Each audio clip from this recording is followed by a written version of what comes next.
వస్తున్నాడు అబ్బాయి వస్తున్నాడు. అంటే నీకు ఎంత ఇర్రెస్పాన్సిబుల్ ఉన్నదనా? మా ఆకలి అంటే ఎంత ఇర్రెస్పాన్సిబుల్ అయినా అక్క అని అన్నా. మా ఆకలి మీకు ఇర్రెస్పాన్సిబిలిటీ అంటే నాకు అర్థం కాల. నేనేం చేసి 14 మంది వెయిట్ చేసే దీనికోసమే కదా. ఇప్పుడు సడన్ గా టాస్క్ పెట్టిన అనుకో, ఏంది పరిస్థితి? పెద్ద సమస్య వచ్చి పడిందే, ఇప్పుడు ఏం చేద్దాం?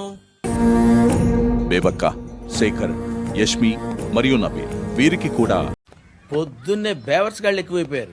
మిగిలిన చీఫ్ స్థానాన్ని భర్తీ చేయాలనే కలుంది. ఆ ఒక్కరు థర్డ్ చీఫ్ గా ఎంపికవుతారు. అయిందా? బాగైందా? ప్రతిదానికి ఓవర్ ఎక్స్ప్రెషన్.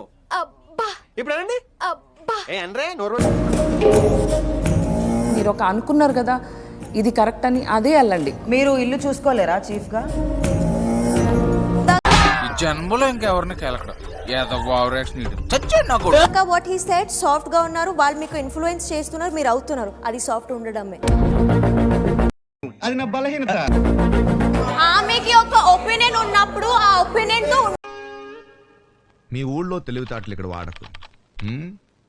ఉండాలి.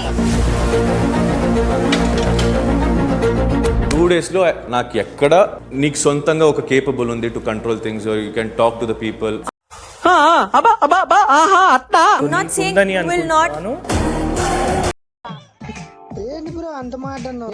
Responsibilities even if you judge, నువ్వు 2 రోజులు చూసినా కూడా యష్మి కొన్ని చోట్లల్లో she raised her voice. Why are you pulling every time? నా గురించి మీరు ఎందుకు మాట్లాడుతున్నారు? సరదా జస్ట్ ఫర్ ఫన్. ఈ యష్మిని రూల్ అవుట్ చేయడానికి పాయింట్ ఏంటి అంటే అంత ఇర్రెస్పాన్సిబుల్ ఉన్నది. It's not about irresponsibility. Don't use such words.